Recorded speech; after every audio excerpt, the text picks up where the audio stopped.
একটি অদ্ভুত মিল।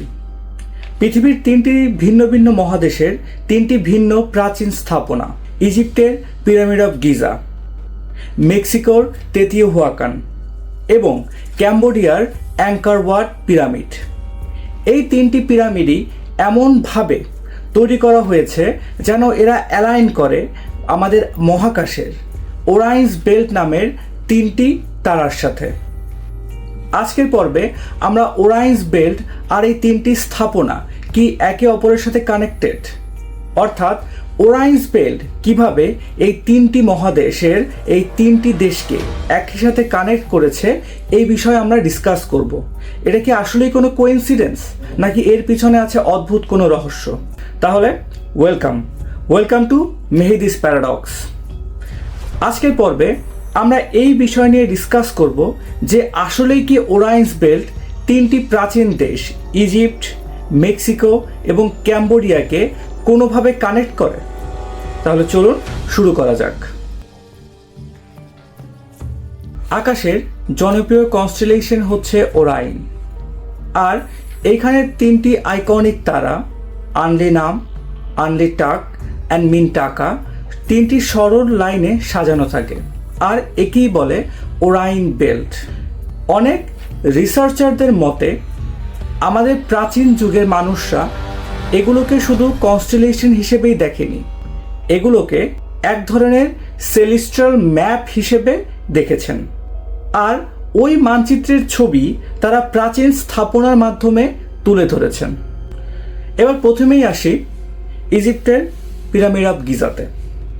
এখানকার তিনটা পিরামিড কুফু, কাফে এবং মিনকাওরে, এই তিনটে পিরামিডই এমনভাবে পজিশন করা যেন এটা আকাশের এই সেই ওরাইন্স বেল্টের সাথে হুবাহু মিলে যায়। বিশেষ করে মেনকাওরে যে পিরামিডটি আছে এটা একটু অফসেট, যেমন ওরাইন্স বেল্টের মিনটাকা তারাটিও তা অন্য দুটির থেকে একটু সরে আছে, একদম হুবাহু একই। আর এই ধারণাটি পরিচিত আছে ওরাইন্স কোরিলেশন থিওরি নামে। আরও একটি গুরুত্বপূর্ণ বিষয় হচ্ছে ইজিপশিয়ানরা মনে করত ফেরাউনের আত্মা মৃত্যুর পরে এই ওরাইন অঞ্চলে উঠে যায়, অর্থাৎ এই পিরামিডগুলো একটা গেটওয়ে, স্পিরিচুয়াল গেটওয়ের মতো কাজ করত। এবার আমরা যাই মেক্সিকোর তেতিওহুয়াকান শহরে। এখানকারও তিনটা pyramid, the pyramid of sun, the pyramid of moon and the pyramid of feathered serpent. এই তিনটি এই ওরাইন্স বেল্টের সাথে এমনভাবে অ্যালাইন করা যে অনেকেই বলে the Orion's belt on earth but in America. এইবার কথা হচ্ছে এই মেক্সিকোর যে তেতিওহুয়াকান যে শহরটা, এটি ইজিপ্টের কয়েক হাজার বছর পরে এসেছে, কিন্তু এখানকারও এই তিনটি পিরামিড ওই তারার সাথে একইভাবে অ্যালাইন করে বানানো। তাহলে প্রশ্ন আসে, এই প্রাচীন দুই মহাদেশ কি কোনো এক কমন এনশিয়ান্ট নলেজ পেয়েছিল, নাকি কোনো হারিয়ে যাওয়া অ্যাডভান্স সিভিলাইজেশন তাদেরকে এই নলেজ দিয়েছে যে কিভাবে সেই ওরাইন্স বেল্টের সাথে কানেক্ট করে তারা পিরামিড তৈরি করতে পারবে? এইবার আসি ক্যাম্বোডিয়ার অ্যাংকর ওয়াটে। 1990-এর দশকে কিছু রিসার্চার দাবি করেন যে অ্যাংকরের যে টাওয়ারগুলো আছে এগুলোর পজিশন অদ্ভুতভাবে ওরাইন্স বেল্টের সাথে মিলে যাচ্ছে। আরও অদ্ভুত বিষয় হচ্ছে এই খামের সিভিলাইজেশনের সূর্য, তারা এবং নক্ষত্রমণ্ডলীর বিষয়ে ছিল অদ্ভুত অ্যাডভান্স জ্যোতিষবিদ্যার নলেজ। তারা শুধু ধর্মীয় স্থাপনায় তৈরি করেনি, তারা তৈরি করেছেন অ্যাস্ট্রোনমিক্যাল ল্যান্ডস্কেপ, যেখানে স্টোন আর্কিটেক্টকে আকাশের সাথে কানেক্ট করা হয়েছে। এবার সবথেকে বড় প্রশ্ন হচ্ছে, এগুলো কি সবই কোইন্সিডেন্স? স্কেপটিকরা বলেন যে ওরাইন্স বেল্টের সাথে এরকম সাদৃশ্যতা কোনো বড় ব্যাপার না, কারণ এনশিয়ান টাইমে সবাই রিচুয়াল এবং পথ দেখার জন্য স্টার ব্যবহার করত, এটা খুবই একটা সাধারণ ব্যাপার ছিল। কিন্তু মিস্ট্রি রিসার্চাররা বলেন কেন তিনটি মহাদেশেরাই একই কনস্টেলেশনকে ফলো করবে?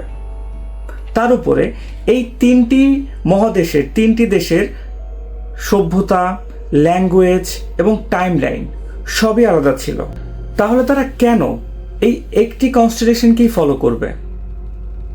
আসলে কি এর পিছনে অন্য কোনো কারণ নেই? শুধুই কি একটা কোইন্সিডেন্স? এখন দুটি জিনিস সত্যি হতে পারে।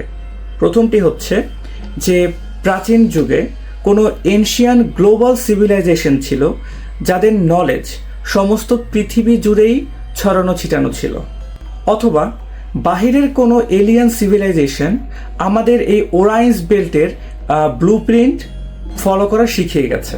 এই দুইটির যে কোনো একটি হতে পারে, কিন্তু আমাদের কাছে এগুলোর কোনো কংক্রিট উত্তর নেই। শেষ পর্যন্ত এই রহস্যটা রয়েই যায় যে আসলেই কি ওরাইন্স বেল্ট ইজিপ্ট, মেক্সিকো, ক্যাম্বোডিয়া এই তিনটিকে কোনোভাবে কানেক্ট করে, নাকি জাস্ট আমাদের মাইন্ড এটাকে ভাবতে চায় যে আসলে এটা কানেক্ট করে। হতে পারে আমরা এই বৃহৎ কসমিক ট্রুথের শুধু অল্পটুকুই জানতে পেরেছি, এখনও আরও অনেক কিছু জানা আমাদের বাকি আছে।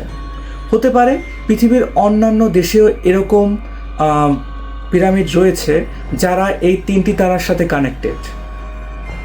ভবিষ্যতে আমরা এই নিয়ে আরও ডিসকাশন করব। এবং তোমাদের যদি কোনো মতামত থাকে এই ওরাইন্স বেল্ট আর আমাদের পৃথিবীর পিরামিড নিয়ে, অবশ্যই কমেন্ট বক্সে জানাবে। আর এরকম সব অদ্ভুত বিষয় জানার জন্য মেহেদিস প্যারাডক্সের সাথেই থাকবে।